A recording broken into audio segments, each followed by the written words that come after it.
of the entire MTA, Jenna Lieber. Yay! Thank you. Thank you, everybody, for joining us. Great day to celebrate. I'm Jenna Lieber, MTA Chair and CEO, with the President of New York City Transit, Rich Davey, the man who runs the buses and the subways every day. And who is... There we go, come on. He's a Bostonian in recovery. We're joined by Nancy Elder, the Chief Communications Officer for the New York Mets. And several of our elected partners. These are people on whose lives the MTA is depending. We are depending on them. Borough President Donovan Richards, a great friend of the MTA. State Senator Jessica Ramos, MTA all day. Jessica Ramos. Assembly Member Stephen Raga, there you are. And we can't forget the stars of the show, Mr. and Mrs. Met.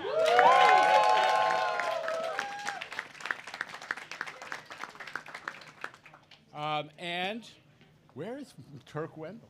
Turk Wendell, former Met Turk Wendell. Thank you.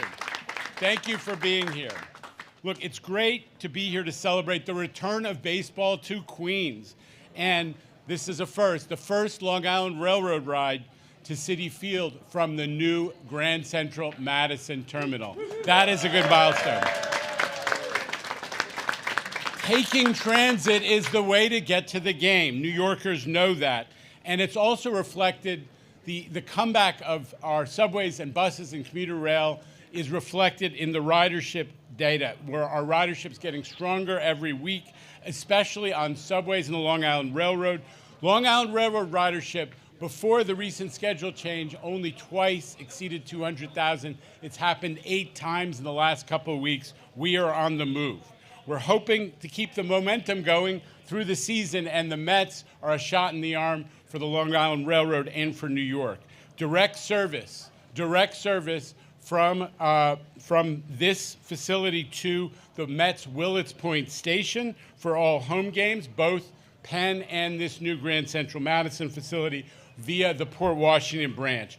Folks who are traveling from Long Island, all branches can reach Citi Field by changing at Woodside. Everybody knows Woodside. It's like the center. It's a great neighborhood. There's a lot going on, and it's also a transit center. It's just a 5-minute ride from the stadium. And it's affordable. Borough President and I were just talking about this.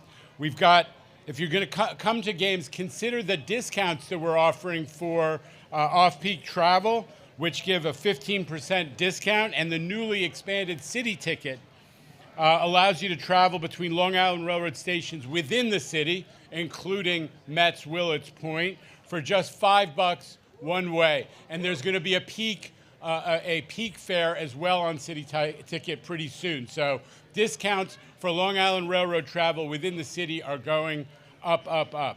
The best way to plan your trip is through the Train Time app. This is the new MTA app, and it's winning awards.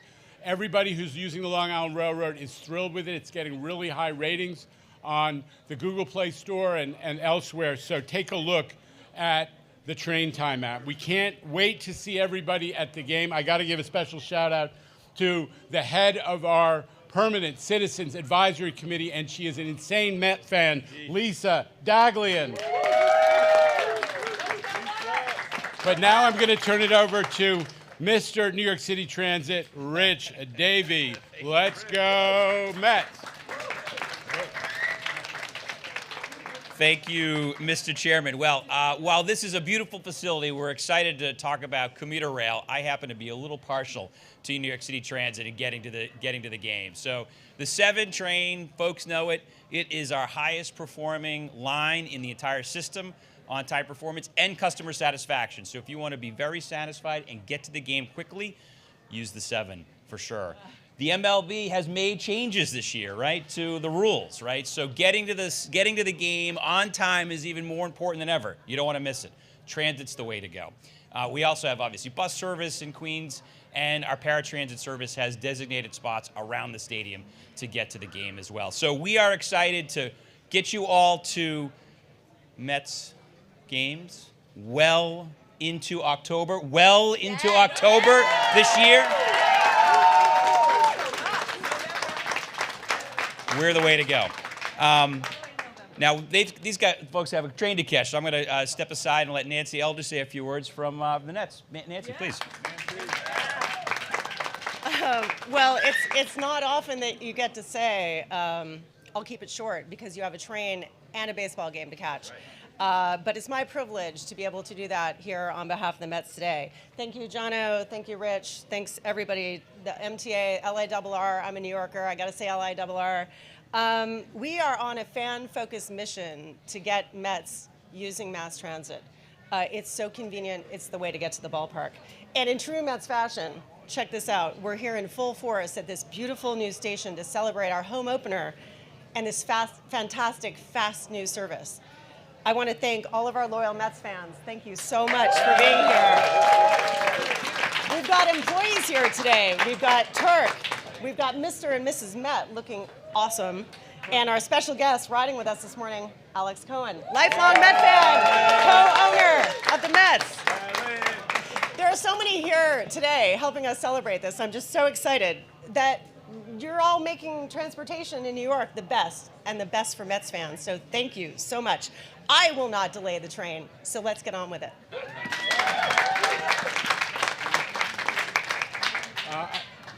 We welcome the borough president of the great borough of Queens, Donovan Richards. Let's go, Mets!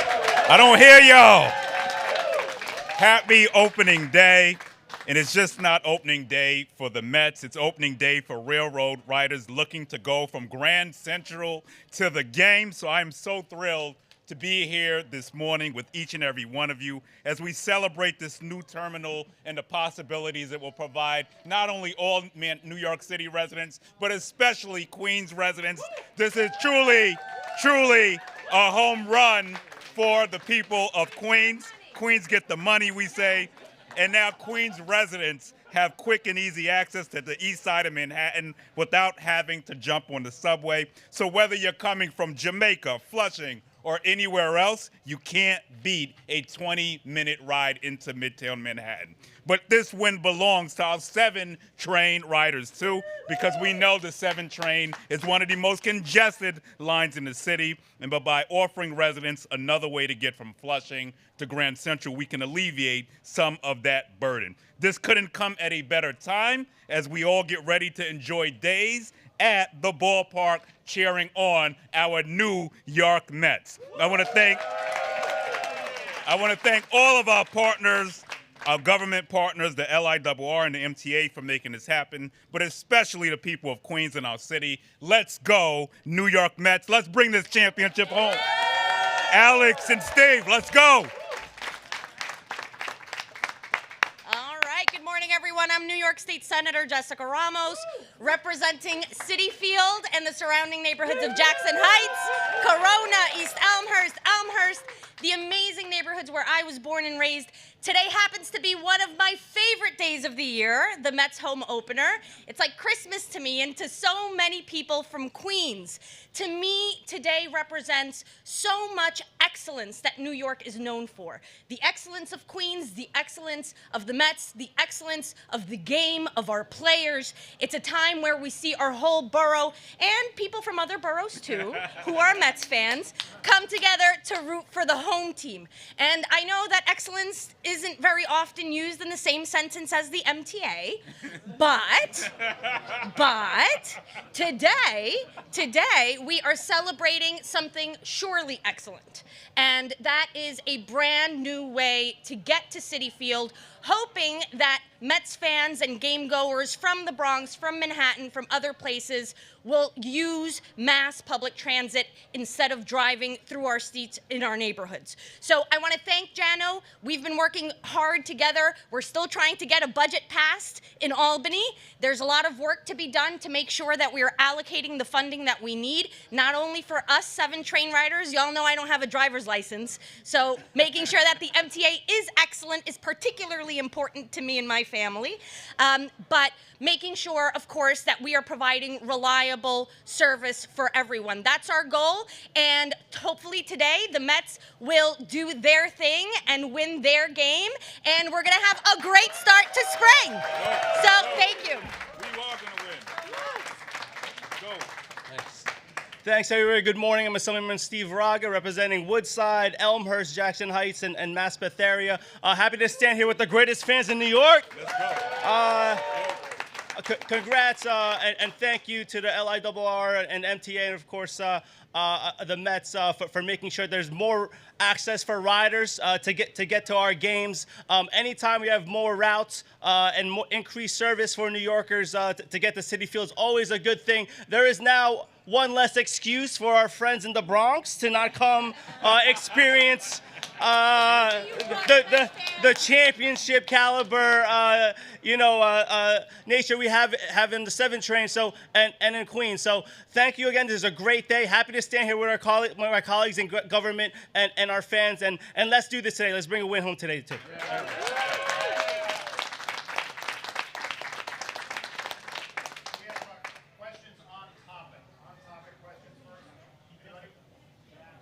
Let's go, Mets. We're going to go make the train. We're going to go make the train, right? Catch the train and then I have to come back and talk about it.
Look, we're celebrating some good news milestones that we all look forward to, the beginning of the baseball season, and great new ways to get to the ballpark. But also, we're acknowledging and recognizing. Last night we lost a New Yorker, an 18-year-old male who was traveling with a group of friends and boarded a northbound D train at Atlantic Avenue.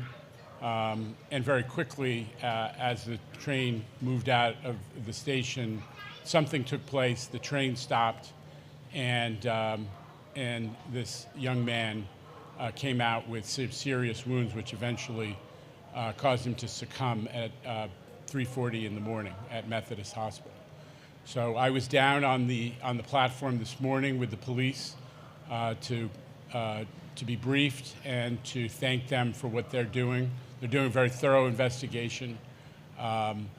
This is not, fortunately, this is not normal, and it's especially painful, I think, to acknowledge that at a time when so many of our faith groups are celebrating holidays and family time, that at least one family lost a kid. New Yorkers also know that we have made significant progress on crime, in large part attributable to the subway safety plan put in effect by the governor and the mayor a couple months ago. They announced it just down this concourse at that time, and since then we have succeeded in pushing crime down. And also, we're hearing from our customers that the additional police presence has made them feel a lot safer. But today we're acknowledging that we lost a New Yorker, and that's never good news. So I'm ready to answer some questions about that if folks want to get into it. Hi, Chairman Greg Mocker, Pix 11. Do you know if cameras were operational on that? Has that been turned over? Yeah. And were police officers available at the station, which would be a busy one? Yeah. I assume that's first of all, 156 cameras in the Atlantic Barclays Center complex. There are 156 cameras there at the fair array. They're on the platforms and in other areas. Many of those cameras stream directly to the NYPD and to the rail operations center as well. So there's a lot of video. There's also some bystander video. So we are, obviously the investigation is ongoing, but there's a lot of video evidence that's being combed through that we think is going to be very helpful to the investigation. To your question about police presence, that is one of the stations where, in addition to a very significant NYPD presence, we've got the MTA PD, who already polices the Atlantic Terminal Long Island Railroad Station upstairs, also has moved into the subway areas of the Atlantic Terminal complex to supplement PD. I go through that station usually twice a day. It's the connection between where I come from, Bowling Green, and to where I live in Brooklyn. And that station has gotten really heavy police presence. And in this case, the cops were able to be there within a couple minutes of this incident taking place, and they were actually on the platform, I think, 5 to 7 minutes after the incident appears to have taken place. Okay, you have another one, Greg? Well, sure, I was just following. CBS. Is there any indication that they know each other? The investigation is ongoing. What I've been told by the NYPD investigators so far is that the victim appears to have been traveling with several other young people. But the relationship among them and what exactly transpired that gave him those fatal wounds is still under investigation.